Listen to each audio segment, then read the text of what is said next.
but what were your biggest challenges early on? Like, what, reflecting back on that first year, your biggest challenges and maybe your biggest failures? Yeah, I think that the big challenges were not understanding my food costs, not being a sophisticated business person. You mentioned earlier money wasn't your thing. Yeah. The numbers weren't your thing. Yeah, not really. You know what I mean? Like, I way under food costed, I'm right there with you, man. I'm horrible with numbers. It's my biggest Achilles heel, probably. I was like under the interpretation, like I was like, man, like if we let's kind of like make sure that we create this tribe, and like we'll almost give it away to build the base, and then we'll start getting in the costing and stuff like that once we have a base built and some fans, right? So like let's drive top line sales and not worry as much about the meat and the P&L, right? Yeah. Like it's okay. You know what I mean? Like we'll get there. Focus on volume. Focus on the volume. Yeah. Focus on the product. Focus on all those other things that are so important. And I used a lot of time in those, early days, and I don't think I would do it any different, designing systems, right? Like, dude, like if you looked into the back end of my company, you'd be like, this is $100 million company. How many restaurants do they have? 3. Because like I geeked out on like this, like we need to be able to duplicate this, scale this. I need to be able to get out of this restaurant. It's that mentality of treating your small business like a big business. Right. And if you can get all those things in place and get it nailed down with one, then it makes that trying to make your small business into a big business later much easier. Yes. You know what I'm saying? Absolutely. So what were some of the systems that you implemented that had the biggest impact on your operation early on? Training development for the team members, right? Like was a really big, like developing those station training guys. That's what you did too. Yeah. When you were with Raising Cane, like that was your job to bring on managers and train them. Absolutely. So this must have came really naturally to you. Oh yeah. So what's a good training program look like? Man, like we developed phase training, you know what I mean? Like kind of like back to what I was talking to you about, like we wanted to make sure that people understood like the basics of hospitality, the basics of leadership. What is phase training? Like, so we have 3 phases, right? And so like, for instance, like you might learn about soft skills first, and then you might learn about how to keep a restaurant safe, right? And secure, and like kind of the safety systems, the protocols, right? And then third, you might learn about the P&L, how the nuts and bolts of the operation, how to run the labor the right way without sacrificing customer experience. Like that's like a phase training. Do you training. open book management here?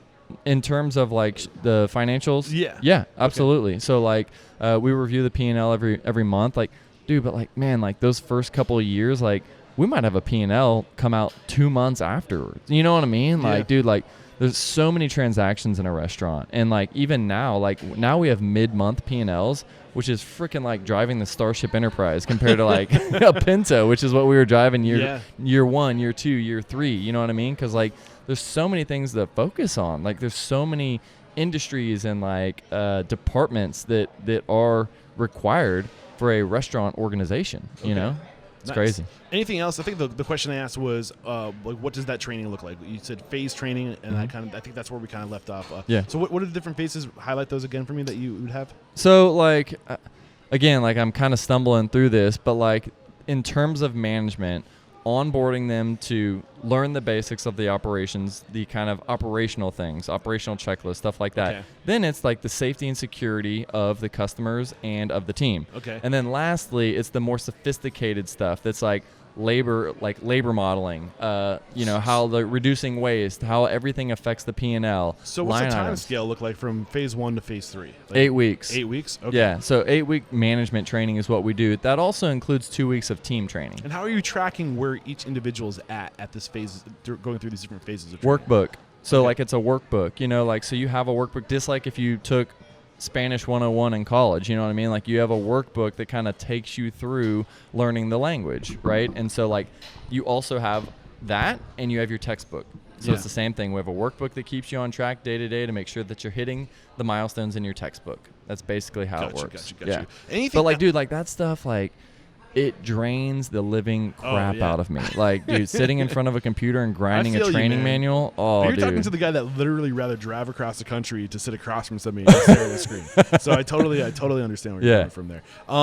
Okay, what else did you go through that first year that was a struggle that's worth bringing to the surface, or you haven't touched on a failure yet. I think there's a lot we can learn from failures, or maybe you're just so good there were no failures. No, man, like there were certainly failures, and like I think losing money, like makes you feel like a failure. I think that losing sight of like kind of the top line sales, and instead of building that quicker and looking more at the P&L, I wouldn't say waste time, but I would invest my time building these training systems that I'm talking to you about. So it's kind of a double-edged sword of like it being required. I wouldn't say you were losing money. I would say you were buying time. You know what I mean? You were buying. Yeah. The thing is, you have to be everywhere in the early days. Right. So like you can't. It's not unreasonable to think that one area of your business might suffer, so you can pick up another area of your business. But but the energy that you put into creating your onboarding and your culture and all that stuff, I'm sure allowed you to be able to, it probably bought you time, so you could go focus on the other areas, because now you're empowering your people. You're giving them the tools they need to be successful. Yeah. And if they can't be successful, then you know what I'm saying? Like they're going to pull that out of you, and then you won't have time to go work on the things you need to work on. Yeah. I don't know if I lost my listeners or you in that ramble, but man, like that first year, like in hindsight, a lot of it made sense and makes sense now, but like there was a lot of like, wasted time and energy on stuff and it's hard to like really point out a failure, because like we had menu item failures. Like we had a chickadilla, which is like a chicken salad quesadilla. It was a freaking nightmare. Like if you ever open your own quesadilla place, don't open with a chicken salad, cold messy. Chicken. Oh God, dude.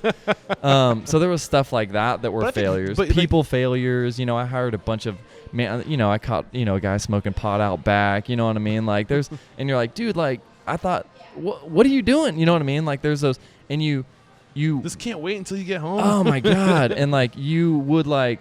I would allow things to go on to save my own time, right? That I wouldn't have allowed in a previous life when I had more of a support system on the people side of the business. Like you want to fire this person, but you can't. I need them to open tomorrow. Because you got a wedding to go to, or like whatever exactly. it is. Yeah. You hit the nail on the head there, really? Dude. Is that really what it was? Yeah, like all sorts of stuff like that. You know what I mean? Where I'm like, I still want some semblance of a life, but like year 1 and 2, like it was ripe with that type of like, dude, this guy is not my guy. Like he's not doing me any favors, but I'm holding on to him. I'm giving him 2, 3, 4 chances, like because he'll come in and close on the days that I can't do it. What's the result of that? Of keeping the person around that shouldn't be around?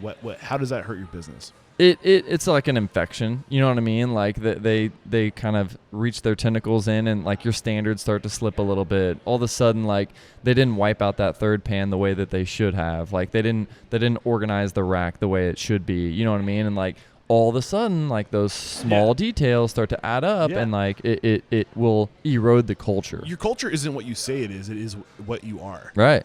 It's what's happening right now. Yeah. That is your culture. Absolutely. Like, your book might say something, but if what's happening is a different thing, then that thing that's happening, that's your culture. Yeah. I agree. And you have to pay attention to the reality of the situation, because that's the new standard. Like that becomes the norm. Yep. And you have to eliminate it when you see it, and it's not your culture. And it's hard in those early days too, because like sometimes there's no answer.